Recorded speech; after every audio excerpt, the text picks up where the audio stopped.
Hi, ഒരു golden opportunity വന്നാൽ നിങ്ങൾ അറിഞ്ഞിരുന്നോ? ഓസ്ട്രേലിയക്ക് പോകാനായിട്ടുള്ള ഗോൾഡൻ ഓപ്പർച്യൂണിറ്റി. ബട്ട് ഇതൊരു വിസ അല്ല, ഇതൊരു ബാലറ്റ് സിസ്റ്റം മാത്രമാണ്. അതായത് നിങ്ങൾക്ക് ഇൻട്രസ്റ്റ് ഉണ്ടെങ്കിൽ നിങ്ങളുടെ ആപ്ലിക്കേഷൻ നിങ്ങൾക്ക് ഓസ്ട്രേലിയയുടെ ബാലറ്റിൽ പ്ലേസ് ചെയ്യാം. ബാലറ്റിൽ നിന്ന് നമ്മളെ സെലക്ട് ചെയ്ത് കഴിഞ്ഞാൽ മാത്രം നമുക്ക് വിസയ്ക്ക് അപ്ലൈ ചെയ്യാം.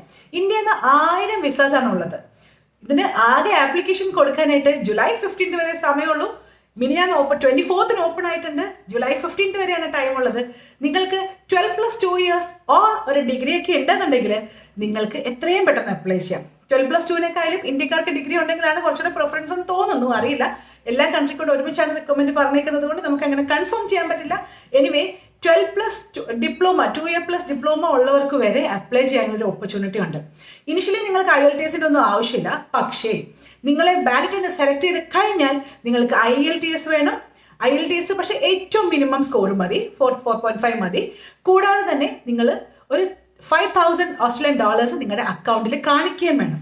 ഇതാണ് റിക്വയർമെൻ്റ് ആയിട്ട് വരുന്നത്. ആൻഡ് ഇപ്പോൾ ഈ ബാലറ്റ് ഇടാൻ വേണ്ടിയിട്ട് ഇത് ഫ്രീ അല്ല.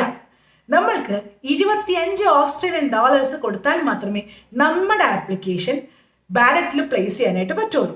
സോ നമുക്കൊരു 1300-1500 റേഞ്ചിൽ എക്സ്പെൻസ് നിങ്ങൾക്ക് ഉണ്ടാവും. ഇപ്പം ഇൻ കേസ് നിങ്ങളെ ബാലറ്റിൽ വിളിച്ചില്ലെങ്കിൽ അതങ്ങ് പോവും, അത്രേ ഉള്ളൂ. ഒരു 1500 റുപ്പീസ് നിങ്ങൾക്ക് മുടക്കാൻ പറ്റുമെങ്കിൽ ഒന്ന് പരീക്ഷിച്ച് നോക്കാവുന്നതേ ഉള്ളൂ, നിങ്ങളുടെ ഭാഗ്യം. എന്തെങ്കിലും ഡീറ്റെയിൽസ് അറിയണമെങ്കിലോ ആപ്ലിക്കേഷൻ ചെയ്യാൻ എന്തെങ്കിലും ഹെൽപ്പ് വേണമെങ്കിലോ ഞങ്ങളെ കണക്ട് ചെയ്തോളൂ. എൻ്റെ പേര് ജിജി, ഞാൻ സംസാരിക്കുന്നത് സ്റ്റഡിഗോ ഓവർസീസ് കൺസൾട്ടൻസ്. Thank you.